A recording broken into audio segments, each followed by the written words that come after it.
everybody, I'm Bree the Plant Lady checking in with a weekly garden tour. June is going too fast. I feel like a broken record every week. Need time to slow down. But we have been warm and very dry. We haven't really had any rain here in Fuquay, nothing measurable. But the garden is exploding into growth and flowering. So let me turn this camera around so that you can get an up close view. Well, I have never had my Phlox paniculata Bright Eyes bloom this early. And it might be because we did the Chelsea chop in April. Like we did it, I think, around April 23rd. And well, as you can see, it's starting to flower. The bees are already discovering it. And it's pretty much universally starting to set buds. So I don't know what this means for how it'll look in August. This is usually in full bloom in August. So it's about, 6 to 8 weeks ahead of time. I have been making progress doing some tear outs. So I got this bed cleaned up yesterday and planted with the Alabama Sunset Coleus and Kufia. I do have the cattle fence panels in because the deer eat the Kufia. They've eaten it on that side, like pretty significantly. And you can see everything here at the stock tank bed is doing great. The rice that we sowed just a few days ago has started to germinate. So we've got this one, and then over here, you'll see this rice is much bigger. It's a week older.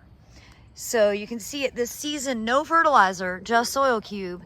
The rice is growing really well. I do need to put the BT dunks in to prevent mosquito larvae from starting to form. But that is what, this is 2 weeks old from seeding, the Rex rice that I was selling at events this spring. I really like the Alabama Sunset Coleus with the Kufia. I said Plectranthus. I don't have any Plectranthus this year, and I should remedy that. Everything in this stock tank bed is looking good. The little bat face Kufia, this is my all-time favorite Kufia. I really love it. And I was super happy to find it at Bell's seed store down in Fayetteville. And well, it's amazing how everything is growing in really fast in that bed. And well, all of the mangaves look great. And overall, I'm actually really pleased. I feel like this looks a lot more organized than what I often create. And that was the goal, to keep it simple, unified, make it look like it's actually all here on purpose.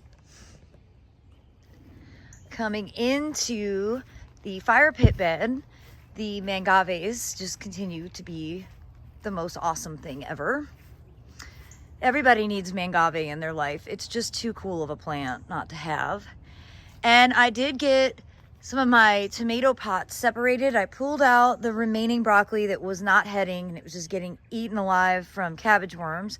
And I spaced out some of these summer containers. And these tomatoes are looking great. These are predominantly dwarf varieties that I bought at the farmer's market. And then I have cream sausage as well. Oh, I'm just seeing, look, there's a butterfly that is not alive. Oh, that's too bad. Beautiful swallowtail.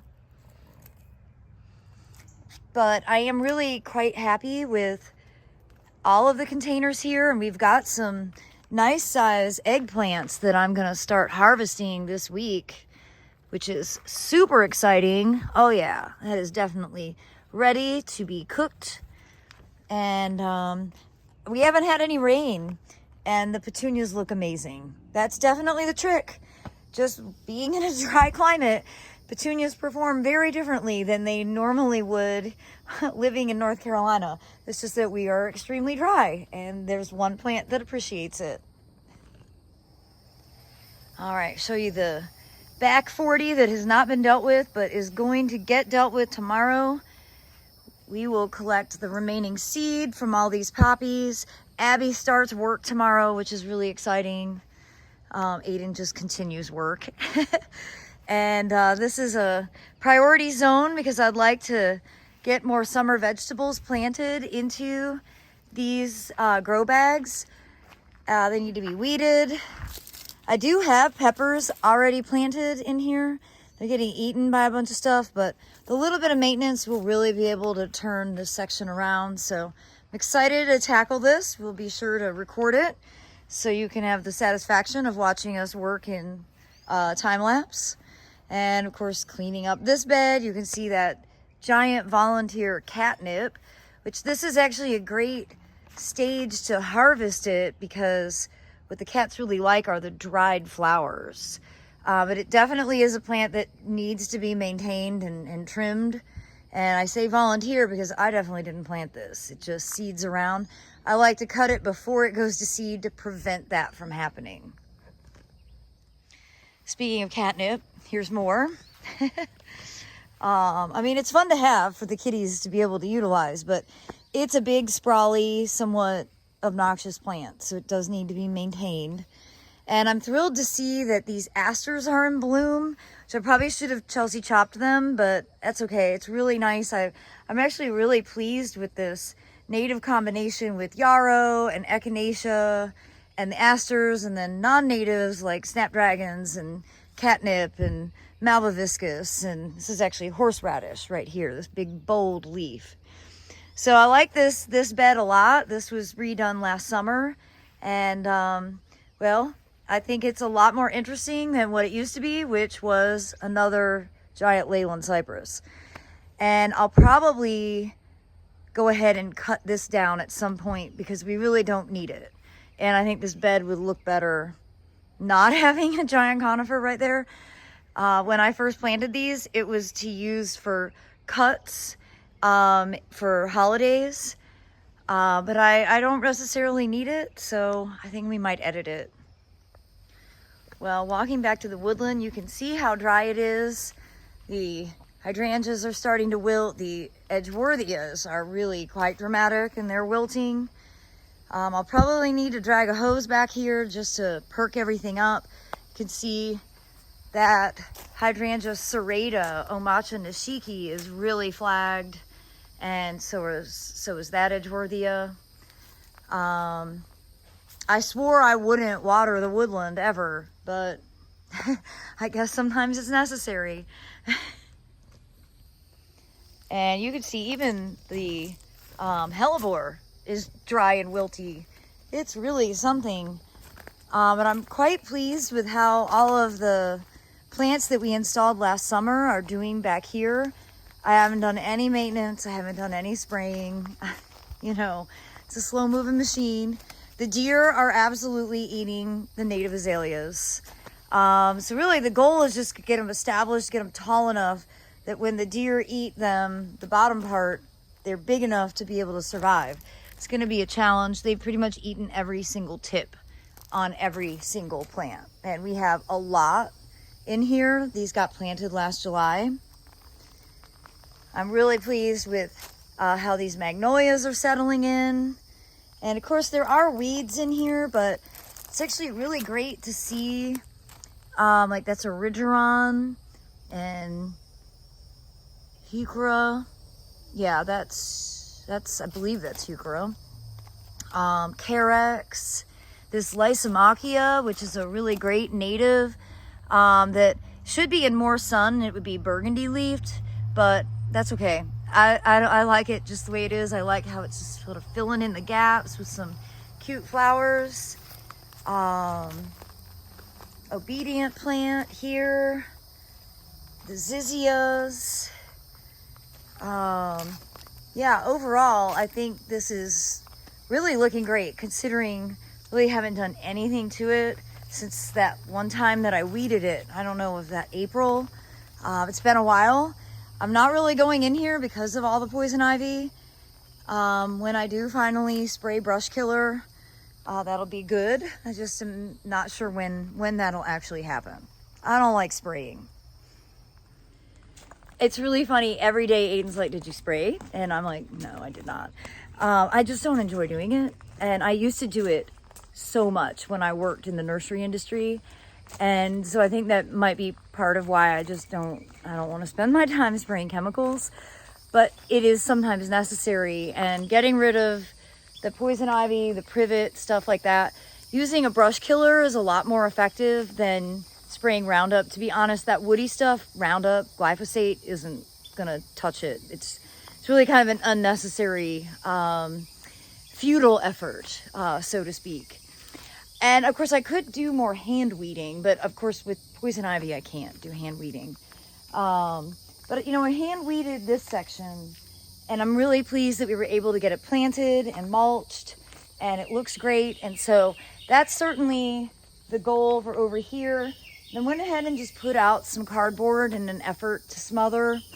Realistically, that's not gonna actually totally do the trick. It might work on some of the herbaceous stuff, but it's not really gonna, I don't think it's gonna do anything to like the English ivy and, well, some of the other woody elements that are well rooted through this section. But this is high on the list because, as I've mentioned before, all of the plants that are left over from the spring open garden are slated to go in. And oh, I need to water. Golly. Yeah, I have to water all these. I'd rather water these in the ground than have to keep watering them in these tiny trays. So we have a lot of goals to try and meet, ideally before the end of June. So then July and August can just be spent managing what we have done in the garden. Best laid plans, right? Well, I wanted to show you the craziest thing with these apples and mangaves. So first of all, the deer have come and they've eaten all the lower branches that they can reach on the apples, both here and out front. They ate the apples that were forming. But birds are apparently sitting here and then pooping their hearts out. I've never seen so much bird poop, and it's on both mangave. So this is apparently like a favorite spot for birds to perch and go to the bathroom. And as you can see, we haven't gotten the farmhouse table yet, but we did pick up these clear chairs. So I'm super excited about, because you know, you barely notice them, and I don't want this to feel cluttered at all, but you can really start to see the vision with a big table where we can have yard to table meals or potting classes, just education sessions in general. We've got nice sort of hangout session area. We've got a piece of furniture that we're gonna modify into the sink. And we are on the list for getting electrical and plumbing. So we're gonna be moving along. My goal is to start hosting things in September. We've got 2 chandeliers over there. So we have some time through July and August to get everything set up, but I'm really stoked. I love having the chairs. Hopefully the table will come this week. And over here on the big south border, we will really start to attack this in the next couple of days, get all the seed collected and cut it down and get it redone for summer. I want to put in a bunch more sunflowers, and I have a ton of seed. So I think I might make this a sunflower, sesame, and sorghum border. And same thing up here. This has been on the list for several weeks. Now that school is out, we're really going to be able to get a lot done because there'll be 3 of us, and we're going to try and work at least 4 hours a day, Monday through Friday. Treat it like a job, because it is. This border is definitely looking messy, but I think in the next couple of days, we'll get it wrangled back into shape. Well, everybody, I hope you've enjoyed part 1, backyard of the weekly garden tour. I'm gonna go ahead and film the front yard in a separate segment, and I will definitely be posting a container gardening video as well, because all of my containers are doing great, and I really want to show you how all the tomatoes look. So I do hope that you will tune in, and as always, thanks so much for watching. Happy gardening.